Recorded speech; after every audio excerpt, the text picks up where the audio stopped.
کێوی عەرەفە ئیمانداران لەوە هاتووە لە وتارانی ترش باسمان کردووە ئەو شوێنە بۆ تەعارفکردنە لە کێوی عەرەفە ببینە ئەو مەشهەدە. ئێستا کاتێ تۆ سێر ئەو شاشە ئەەکەی یەکێ لەو مەشهەدانە کە ئەکەوێتە بەرچاوە دیمەنی قیامەتە، بەڵام لەسەر بچووکەکەی تەماشاکە لە گەورە بۆ بچووک، لە ڕەئیسی وڵات بۆ کەمترین پلەی ئەبێژین بەندەیەک بڵێن مسڵمانێک لە وڵاتێکا دانا ئەبێ هەرکێ بچێتە ئەو شوێنە یەک جل ببەستێت. ئەوەنەی زیادەی نییە، ئەوەنەی نوقسانی نییە، هەمووی وەکێکە، هەمووت لێ ئەکەنەوە، چی پیا و چی ئافرەت. تەماشای بکەی ئەمە مووقفێکە، مووقفی قیامەتە. ئەها لەوێ هەرکێ هەوڵەدا زۆر جار ئەبینی حادیسە بێخوانەکەیان شتێک بێ هەوڵەدا خۆی قوتار بکە، خۆی نەجات بدا، یان لە ساحەکەدا ئەمەنە قەڵەباڵغە بەعدە جار ئەبینی خەڵکانێک وەفاتەکەن بۆ چونکە تەحەموڵ ناکەن. ساحەی مەحشەر ئەمە بچووکێتی لە هەزارە یەکش نییە ئیمانداران. ئاوا هەمومان ئەگەر ئێستا ئاوا شتێکی بچووک هاوە ناو تەنگانمانە وەک پیاوان و ئافرەتانش کەمێ داپۆشیان، ئەوەش نابێنێ لە قیامەت. هەمومان بەڕوت و قوتی ئەمەنە ڕۆژەکە سەختە، وەڵڵاهی ئاوەڕ نادەیتەوە بزان کی ها بەلای ڕاست و چەپتەوە. ئەمەنە سەختە، لەیرە هەچۆن بێ ئاوەڕ ڕەدەیتەوە ئەڵەی بەشکەم خێزانەکەم باگوم نەبێ، براکەم با پیاوێک لەگەڵ مایە دەست بگرێ پێمەوە گوم نەبێ. لەوێ ئەوە نییە، لەوێ خواخواتە خەڵک لێت گوم بێ هەر خۆت مێنیتەوە بەتەنیا، چونکە ڕۆژەکەی ئەمەنە سەختە ئیمانداران. ئەو مەشهەدە ئەوە ئاخەوێتە بەرچاومان، کەواتە کۆتایی دنیا هەرچیت بێ ئەوەیە، ئاوایە هەرچیت بێ خوام کردە لە دنیادا هەموو لەزەت و خۆشی و ئەوەی سەعادەتە بۆ تۆ بێ بەخوا هەر ناو ئەو کە شوێنەیە کە ئەچیتە ناو قەبرەکەوە، هەر ئەوە جێگاتە. ماڵی دنیات هەر ئەوەیە، کوشتی ئەبەیتەوە ئەوەیە، گشتی جێ ئێلی داهێنێ هیچ نائێری، ڕوت و قوتت ئەکەنەوە ئەو کەسانی وا لە دنیادا ئەبنە قوربانت، بەشان و بەدەست و بازوو خۆیان ئەدبەن، پەلەت لێەکەن بەخوا نایلن لە ماڵەکە تا چارێکێ پێش دەقە درەنگتر بکەوی. ئەدەی بابی بێن دەی پەلە بکەن، پەلە بکەن، دەی خەڵک گرمایەتی درەنگە،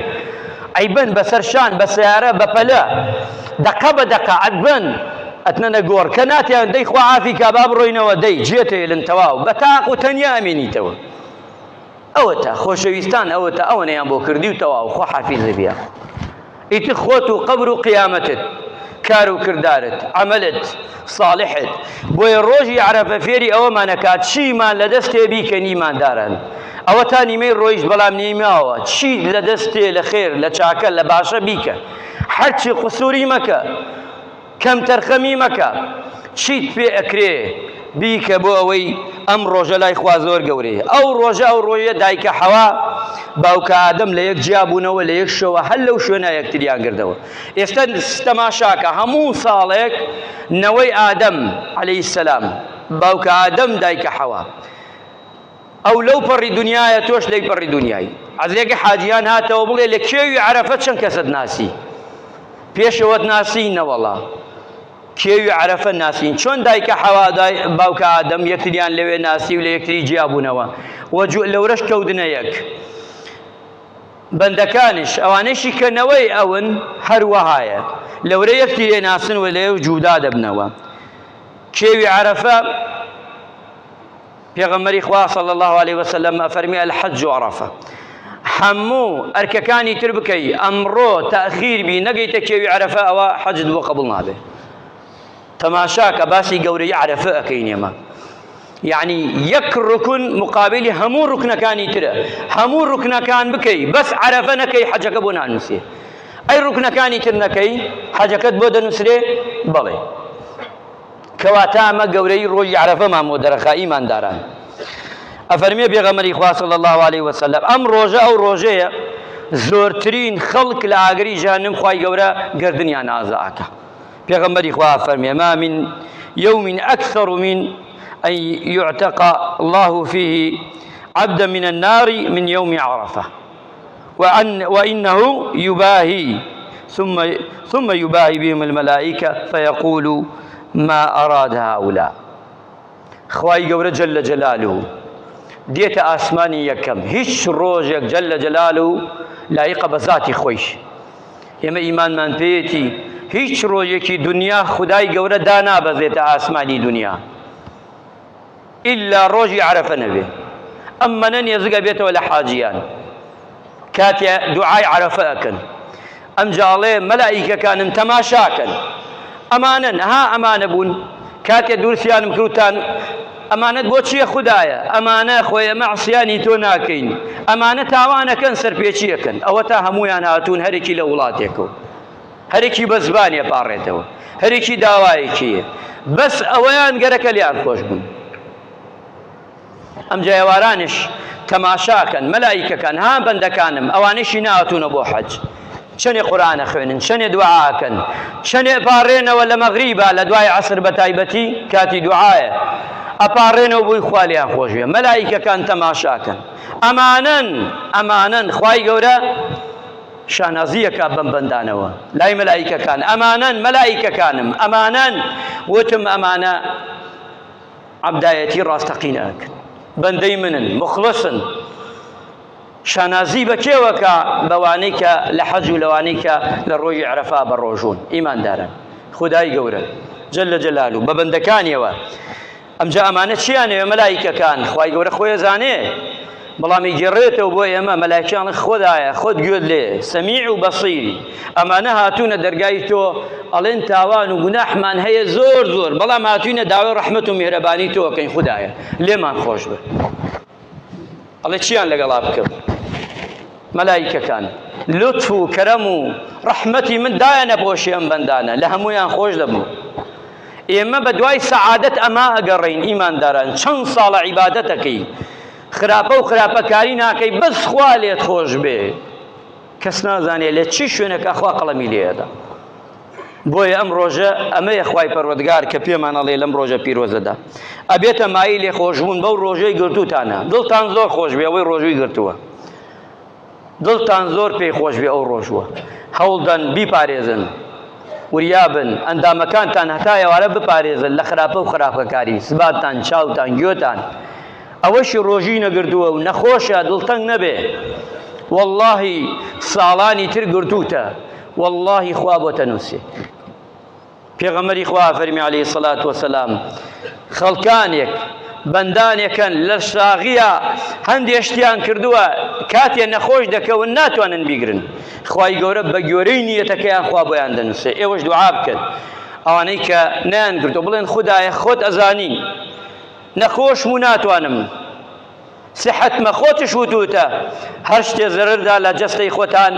جەستەتان حەقی لەسەرتە خودایە خۆت ئاگاد لێیە عەلیمی خەبیری ئاگاد لە دڵەکانە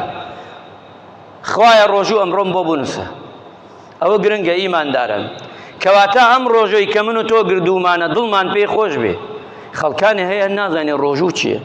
هەر نازانێ خوا چییە نەعوذ بالله هەر نازانێ ئیسلام چییە هەر نازانێ ئەسڵەن وەک مرۆڤ ناژی هەر ئاگای لە دنیا نییە سوپاس بۆ خوا ئێمە لەوانە نین سوپاس بۆ خوا خوا تەوفیقی کردین توانیمان گەیشتینە عەرەفە و ڕۆژی عەرەفەمان گرتووە ئەمە گەورەترین موژدەیە بۆ هەموو لایەکمان ئەم ڕۆژانە و ڕۆژەیە ئەیام و معلومات ئیبن عەباسە فەرمێ ئەم ڕۆژانە ئەو ڕۆژانەیە کە دەڕۆژەکەی و ئاخر ڕۆژە ئیمامی نەوەوی ڕەضا و ڕەحمەتی خوای لێ بێ فەرمێ ئاخر ڕۆژ یعنی ذکر و یادی خوا کام ذکر ئیمانداران تو خوا کەم تەرخەمی مەکەن تو خوا کەی مسڵمانان ئێستا دەرچووی لە مزگەوت لە کاتی خوتبانا الله ئەکبەر ئیتر لە نوێژی بەیانیوە شەرعەن گەورەترین ذکرە بیکە ڕۆیتەوە تا گەیتە ماڵ الله ئەکبەر الله ئەکبەر الله أكبر الله أكبر الله أكبر كبيرا والحمد لله حمدا كثيرا وسبحان الله بكرة وأصيلا يعني ذكرك يتر ذكر كان يتر يعني لا إله إلا الله وحده لا شريك له له الملك وله الحمد وهو على كل شيء قدير هذا إنشي دوباره كيتوا أمشانك يوتيتي باكترين مخلوق خوشويسترين مخلوق لا إخواوتيتي بەو زبانە نازدارە و پاراوەی پێغەمبەران هەموو پێغەمبەران ئەم زکرانەیان وتووە شوێنکەوتووی پێغەمبەرانی ئەمانە بەردەوام بڵێرەوە هەتا ئێوارە چوار ڕۆژەکەی جەژن تەکبیراتی جەژن بۆ خۆت بڵێرەوە مێ لە مزگەوت تا دانیشی هەندێ برامانەیە تێ ناو مزگەوتەکەش دانیشێت دەمی قەپات کرد وەڵێ پارەی لێسێنێگە دووجا بێژی ئەڵڵاهو ئەکبەر ئەی بۆ وای ئەی بۆ حەسەنەت ناوێ خێرت ناوێ ئەی دەکەمێ دەمت بجوولێنە خۆ پارە لێ ناسێنن لە مزگەوتا بیکە لە دەرەوە بیکە ئەڕۆیتەوە بڕێگا بیکە لەگەڵ خێزان تا دانیشی بۆ بەرەکەتی ماڵەکەت بێژە لەگەڵ مناڵەکان تا فێرکە بێژە گەورەترین سرود و شەعائیرە ئەتوانین بڵێین ئێمە ئەمە گەورەتریمانە بۆی ئەوانەی دژی قوربانین ئەوانەی کە بێدینن مولحدن ئەوانەی دژی قوربانین ئەوانەی چایان هەڵنایە بەم هەموو مسلمانە چایان هەڵنایە بە ماڵی خوا چایان هەڵنایە بە ئەوانەی کە دەستنوێژ و دەستیان پاکە بۆی دڵیان بتەقێ بۆی حەل لە خۆشیە لە خۆشی تۆ ئەو دڵی بتەقێ و بمرێ نەجاتمان بێ هەر ڕۆژی بەزمێ ئەڵێ خۆی کافر بووە گەرەکی دنیا کافرکە تێر ناخا بۆ خۆی بچێتە جەهەنەم گەرەکی دنیا بووە بۆ جەهەنەم بۆی دڵی ئەوانە بتەقێ ئیمانداران پۆستەکانتان هەمووی بکەنە ئاینی دینی شانازی کە بە ئیسلامی خۆتەوە کە مسلمانم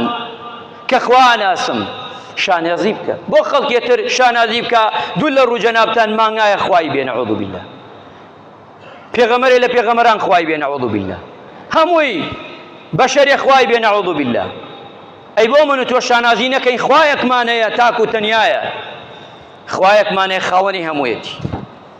بەو کافرانەشەوە کە باوەڕیان پێ نییە ئیمانداران ئەبێ ئێمە بزانین لە ظروفێکین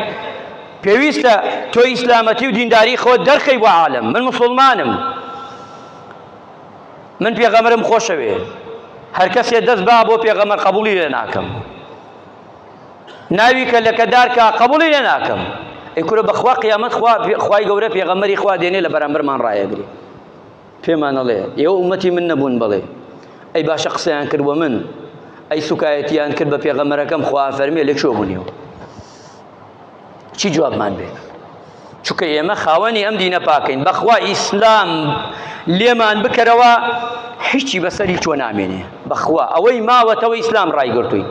تخوا ئەوەی تلیاک ناخوا کێیە ئەهلی مزگەوت و لەخوا ترس نییە تخوا ئەوەی غەش و فێڵ و دوو لە ڕوو جەنابتان داوێن پیسی و خراپەکاری دزی و جەردەیی و کەناکە ئەوەی کەمێکی پاک ماوەتەوە ئالی خوا نییە ئێتخوا ئەمەش ئەگەر ئەمە نەکەن دنیا چی لێدی هەرکێ بۆ خۆی نابێ ژیانمان ئەمێنێ نەوەڵڵا کەواتە باشترین و چاکترین ئەوانن کە بە قسەی خوا و پێغەمبەرەکەن ئەمان گرێتەوە ئیمانداران مسلمانانی خۆشەویست يوم العرفة فرمي إنه يوم العيد لأهل المواقف الروجي عرفة بيغمر إخوة فرمي الروجي ججن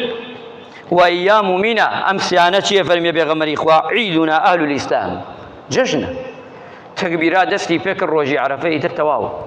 حسابي ججني بوكري بوي لا قرباني ولا بياني ودس بيكا أمرو بيجين نجي بياني كالروجت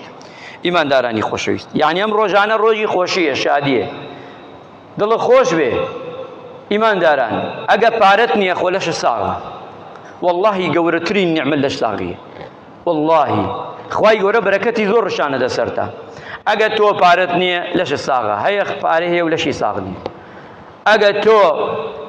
پارەتیش هەیە بۆ نمونە هەیە خانەکەت کرێ نییە خەڵکا لە کریا ئەگەر تۆ بۆ نمونە حەزار ئەمانە بەرەکەتی خوا هاوە سەری من و تۆ مناڵی ساڵحتەیە ژنی باشتەیە ئەمانە گشتی نیعمەتە ئەمە پێغەمبەری خوا صلی الله علیه وسلم ئەمەمانش پێ فەرمێ